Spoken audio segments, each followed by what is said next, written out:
How you guys doing? It's me. I'm back again for our fifth installment. I want to start off by saying Happy Resurrection Day to everybody. I know yesterday was Easter. All right. Hope everybody enjoyed themselves. Hopefully some of you guys actually used some of the things that I've actually shown you so far. All right. But if nothing else, we're going to go about it a little different today. I know that I do I-55, and I know I say that I'm from that I-55 corridor. But I had a couple of my friends and colleagues who are actually from the West Indies. They were like, yo, can you do some of the stuff that we do as well? So, you know, I took on the challenge. So what I'm going to do this time, and probably next time as well, that I actually tune in with you guys, what I'm going to do is I'm going to actually do a couple of Caribbean dishes as well. All right. Today, we're going to do one of my favorites, curried goat. Okay, so here we go. You guys already know how I do. We already know what we do with the oil right there. Coat the bottom. Okay. What I do, I always say for good luck, a little sprinkle of adobo. A little sprinkle of that, okay? And we get started. I think you guys know at this point in time now what I do. Actually, let me get this. What I do this now, you guys already know my diced garlic. So we're going to go ahead and put that in.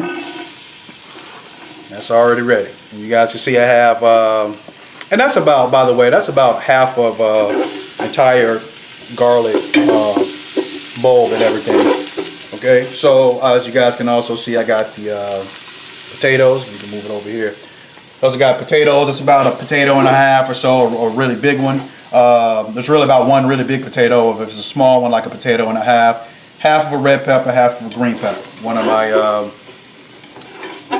relatives said, "Well, you don't tell us how much to put in there," so I don't know. So I figured that I actually have to tell you guys that as well. So we're going to go ahead and get things, like I said, we've got the garlic going in here. Now while the garlic is actually going, we already know we go for a nice golden brown. I think that's already been established. I think y'all pretty much know the color that I'm looking for.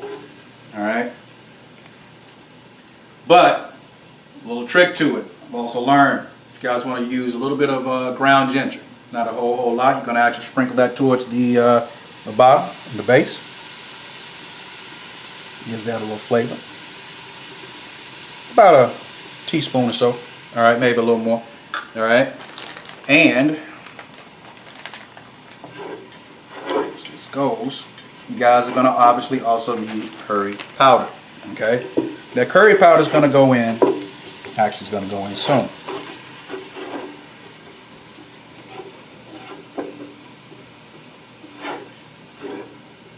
All right, so now that we got this to a golden brown, okay, we have this to a golden brown. I'm going to pour my curry powder slightly, just over the top. Sprinkle some over the top.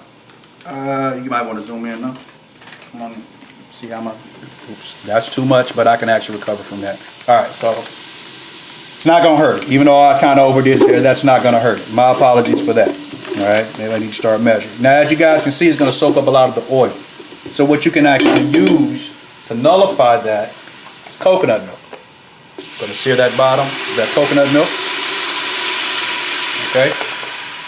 And pretty much I'm going to apply my meats. Now, once again, what we got this covered with, what we got our meat product covered with here, curry powder, we got the adobo, but we didn't put ginger on the meat. Okay, so I don't want you guys to put ginger on the meat.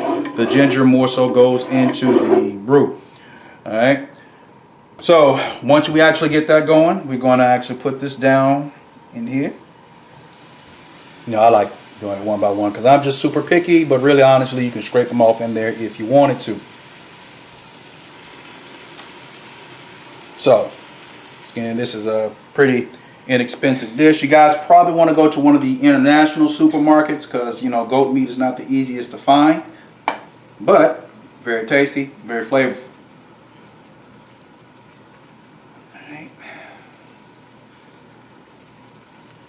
So what we're going to do now, I'm going to apply a little bit more of the coconut milk shortly, but I want to get all that curry flavor. Can't have enough, if you ask me.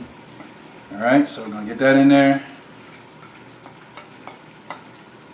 Okay, as you guys can actually see, it's simmering. It's going, it's going, it's going.